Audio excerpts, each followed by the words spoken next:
भारतीय राजनीति में इस वक्त सबसे बड़ी हलचल उस संभावित घटनाक्रम को लेकर है जिसमें उत्तर प्रदेश के मुख्यमंत्री योगी आदित्यनाथ का दिल्ली की राजनीति में प्रवेश किया जा सकता है। योगी का दिल्ली आना न सिर्फ भारतीय जनता पार्टी के भीतर भूचाल ला सकता है, बल्कि नरेंद्र मोदी और अमित शाह के लिए भी एक बड़ी राजनीतिक चुनौती साबित हो सकती है। आखिर योगी आदित्यनाथ के दिल्ली आने की चर्चा क्यों हो रही है? क्या बीजेपी में सत्ता संतुलन बिगड़ने वाला है? क्या आरएसएस का इसमें कोई खास प्लान है? और सबसे महत्वपूर्ण सवाल, अगर योगी दिल्ली आते हैं तो उनका पद क्या होगा? आइए इस पूरे घटनाक्रम को विस्तार से समझते हैं। भाग 1, योगी आदित्यनाथ का दिल्ली की राजनीति में प्रवेश क्यों बना चर्चा का विषय। योगी आदित्यनाथ का उत्तर प्रदेश से दिल्ली का सफर कोई साधारण राजनीतिक बदलाव नहीं है, इसके पीछे कई गहरे राजनीतिक समीकरण छिपे हुए हैं। नंबर 1, योगी आदित्यनाथ का बढ़ता कद।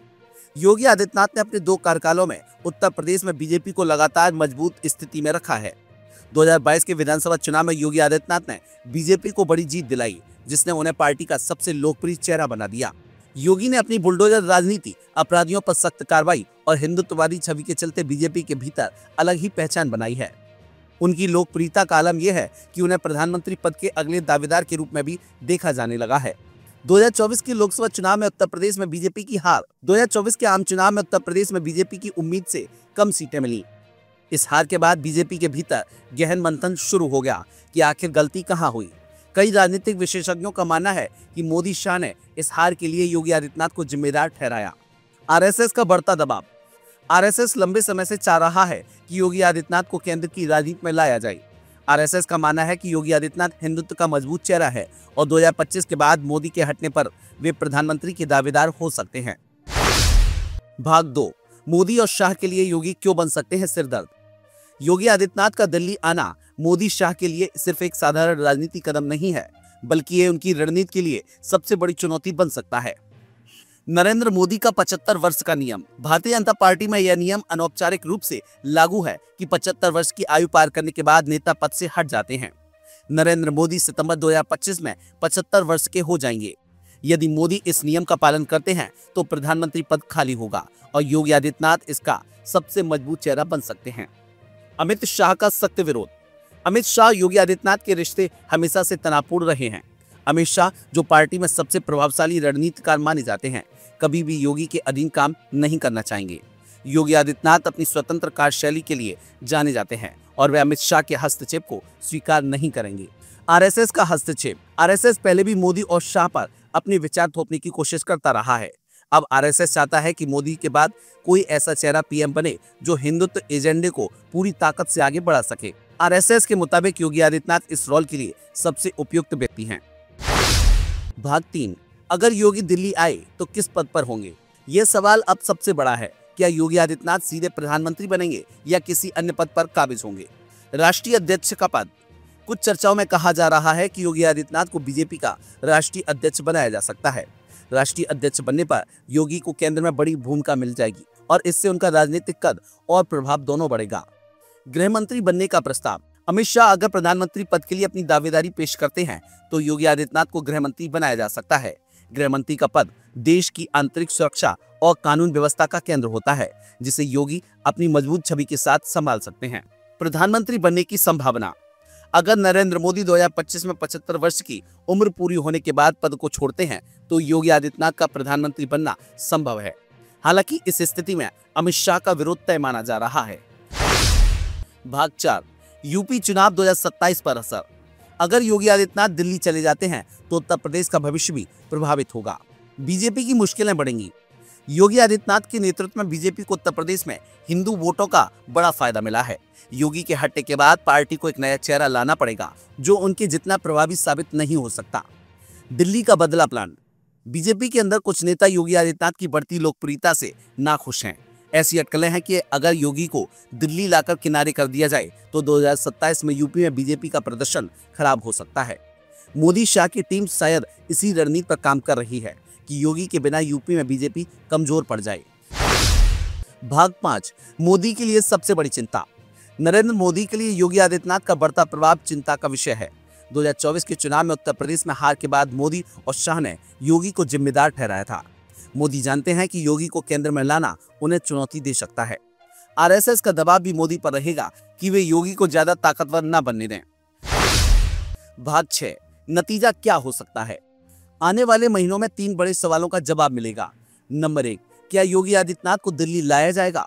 नंबर 2, अगर योगी दिल्ली आएंगे तो क्या वे राष्ट्रीय अध्यक्ष, गृह मंत्री या प्रधानमंत्री बनेंगे? नंबर 3, यदि योगी दिल्ली आए तो यूपी चुनाव 2027 पर इसका क्या प्रभाव पड़ेगा? अगर योगी आदित्यनाथ दिल्ली में किसी बड़े पद पर आ गए तो बीजेपी के भीतर सत्ता का संतुलन पूरी तरह से बदल सकता है। योगी आदित्यनाथ का दिल्ली आना भारतीय राजनीति में एक बड़ा बदलाव ला सकता है। मोदी और शाह के लिए ये बड़ी चुनौती साबित होगी, क्योंकि योगी का कद बीजेपी के भीतर लगातार बढ़ता जा रहा है। अब सवाल ये है कि क्या आरएसएस के दबाव में मोदी शाह योगी को स्वीकार करेंगे या फिर इसी सियासी खेल में एक और बड़ा मोड़ देखने को मिलेगा।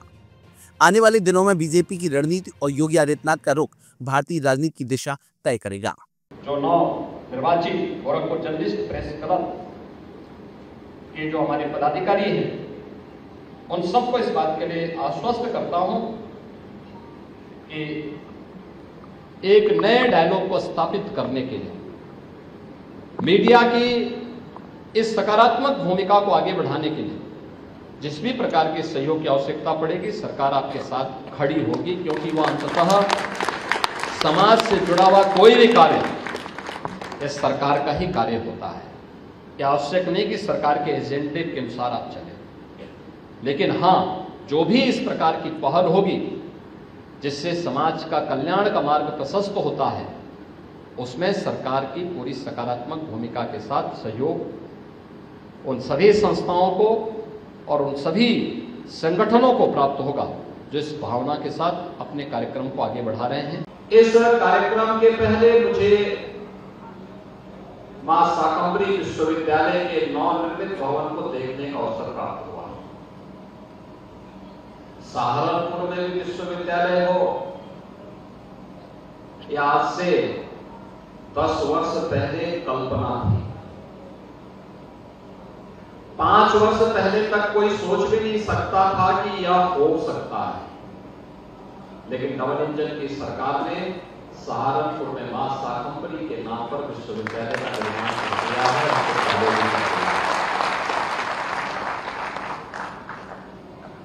मां शाकंभरी के धाम का सुंदरीकरण हो और वहां पर हर सीजन में, सर्दी हो, गर्मी हो या बरसात, आने वाले समय में श्रद्धालु जनों को कोई समस्या न हो। आज इसके बाद हमारी बैठक होगी, बैठक के बाद फिर मुझे वहां जाकर के यही सब देखना है कि कैसे ये सब हो सकता है, उसको भी हम पूरा करें। सहारनपुर को दिल्ली से जोड़ने के लिए और सहारनपुर को लखनऊ से जोड़ने के लिए अच्छी कनेक्टिविटी हो। आने वाले समय में दिल्ली की दूरी आपकी मात्र 1.25 घंटे की, लेकिन सहारनपुर मात्र घंटे के 1-2 जगह काम हो रहे हैं। यह कार्य जैसे ही कंप्लीट होगा, आपकी कनेक्टिविटी उतनी ही बेहतर हो जाएगी। सहारनपुर की यहां की पहचान को एक वैश्विक मान्यता मिले, 1 डिस्ट्रिक्ट 1 प्रोडक्ट के माध्यम से फूड कार्बिंग को आज वैश्विक मान्यता मिल रही है। लगभग 1000 करोड़ रुपए का यहां का फूड कार्बिंग का प्रोडक्ट एक्सपोर्ट हो रहा है, यानी दुनिया की मार्केट में पहुंच रहा है।